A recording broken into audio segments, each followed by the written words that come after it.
Assalamualaikum warahmatullahi wabarakatuh. Kembali lagi bersama saya Rizka di Buat Kita. Di zaman pandemi seperti ini, orang-orang banyak merasakan yang hidupnya itu lebih sulit daripada biasanya. Hampir seluruh kalangan merasakannya. Dan untuk saya pribadi, kesulitan itu terjadi karena saya harus merubah kebiasaan-kebiasaan yang sudah saya lakukan selama ini, termasuk ngajar Al-Quran. Dulu kita bisa langsung tatap muka ketika sedang melakukan aktivitas belajar mengajar, tapi sekarang masih belum bisa.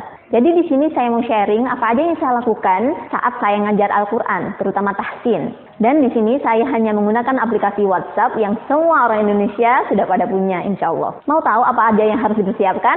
Tonton sampai habis ya. Tapi sebelum itu, bagi kamu yang masih belum menjadi subscriber, subscribe dulu ya, karena insya Allah akan lebih banyak lagi informasi tentang Al-Quran yang akan saya berikan di channel ini. Hal yang harus kamu lakukan nomor satu adalah pastikan semua murid-murid kamu punya WhatsApp dan bisa mengoperasikannya.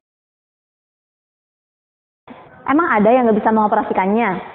Ada banget, terutama ibu-ibu yang sudah senior dan cuma hanya 1-2 aja yang tidak bisa. Dan di situ kita harus memastikan mereka bisa. Dengan cara kita chat langsung ke beliaunya atau telepon langsung. Dan memastikan kalau mereka bisa kemudian kirim voice note, kirim video, buka video, dan kemudian copy paste, nah gitu-gitu sih. Tapi itu hanya dikit kok. Kenapa saya pakai aplikasi WhatsApp? Karena saya rasa semua orang sudah punya aplikasi ini, sudah familiar dengan aplikasi tersebut, dan tidak ada salahnya dong kalau kita mau optimalkannya. Dan yang kedua adalah buat grup WhatsApp yang isinya itu homogen.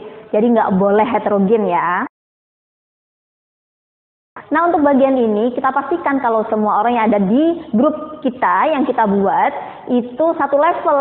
Jadi nggak yang satu udah bisa panjang pendek, yang satu masih belum bisa, yang satu udah lancar banget. Nah, itu nggak seperti itu. Jadi kalau bisa kemampuannya itu satu level. Biar kita bisa ngajarnya fokus dan bisa optimal. Dan yang ketiga adalah buat aturan tentang kedisiplinan. Mulai dari kapan mulainya, kemudian berapa lama kita harus menyimak materi, berapa lama durasi harus setor. Nah, itu harus semuanya itu sudah ada jam-jamnya, menit-menitnya itu sudah harus jelas gitu. Karena kalau tidak seperti itu, gurunya sendiri nanti akan kesulitan. Terus gimana bagi yang telat? Kelas masuk jam 8, dia masuknya jam 8.30. Jadi kalau dia sudah melewatkan waktu untuk menyimak materi, ya sudah nggak apa-apa, itu adalah risikonya bagi orang yang telat. Jadi nggak boleh dimanjain, ya udah biarkan dia ikuti alur yang memang udah jalan gitu. Kita nggak boleh tuh memberikan perlakuan yang spesial kepada salah satu murid atau beberapa murid, karena itu bakal merusak sistem dalam kelas tersebut. Kecuali jika dia izin syar'i. Nanti kita bisa wapri orang tersebut kalau memang izinnya syar'i ya. Selanjutnya yang keempat adalah siapkan materi berupa video.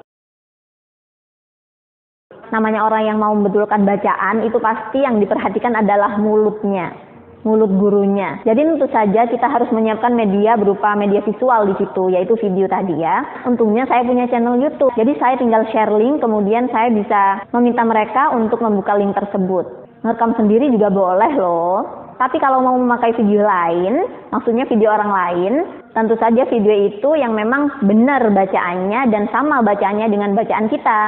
Nomor 5, lengkapi dengan audio. Untuk bagian ini, biar suaranya itu tidak pecah, saya sarankan pakai headset ya. Isi audionya apa aja kira-kira? Materi yang tidak ada dalam video, materi tambahan, atau materi tentang latihan. Nah, bagian ini perhatikan. Meskipun kita itu tidak ada di depan mereka, kita tidak langsung bertatap muka dengan mereka, tetap kita harus seperti berada di depan mereka. Maksudnya gimana sih? Jadi kalau ngajar itu kan kita itu bersemangat, kemudian menggebu-gebu gitu kan. Sama dengan kita itu hanya berhadapan dengan HP, tentu saja kita harus bersemangat juga. Jadi itu akan tampak ketika kita nanti merekam suara kita dan memberikan audio kepada murid-murid kita. Mereka tahu loh mana guru yang males-malesan, mana guru yang semangat, mana guru yang mager-mageran. Itu kayaknya mereka bisa merasakan deh hal-hal tersebut. Jadi hati-hati loh. Nomor selanjutnya, nomor 6, setor latihan huruf via voice note. Di audio tadi biasanya saya sudah menambahkan materi-materi latihan seperti materi latihan huruf ya. Huruf yang dibaca hidup, disukun, ataupun ditasydid. Kemudian setelah mereka menerima materi tersebut, yang harus mereka lakukan selanjutnya adalah mereka latihan dulu beberapa menit, kemudian baru kirim voice note-nya. sesuai dengan apa yang sudah kita bacakan tadi. Yang ketujuh adalah siapkan waktu untuk menelpon. Setelah saya memberikan tugas voice note huruf kepada mereka, biasanya saya juga memberikan tugas membaca Al-Quran kepada murid-murid saya. Nah, pada saat baca Al-Quran ini, waktu saya untuk bisa menelpon mereka. Kenapa saya lebih suka telepon daripada video call? Karena saya bisa merasakan benar tidaknya bacaan seseorang hanya dengan mendengar mereka tanpa harus melihat bagaimana cara mereka mengucapkannya. Dan hal seperti itu insya Allah guru tahsin semuanya sudah pada bisa. Bener gak? Dan alasan yang kedua kenapa saya lebih suka pakai telepon, karena kalau video call itu delay gitu kan.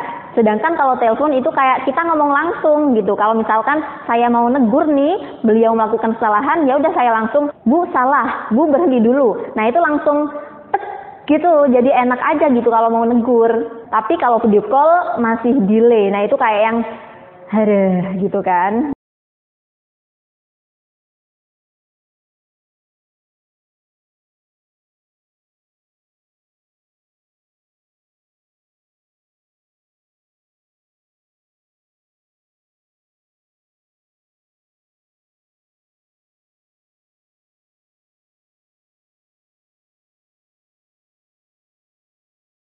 Itu tadi cara saya mengajar Al-Quran, mengajar tahsin di saat pandemi seperti ini. Mudah-mudahan bisa membantu ya.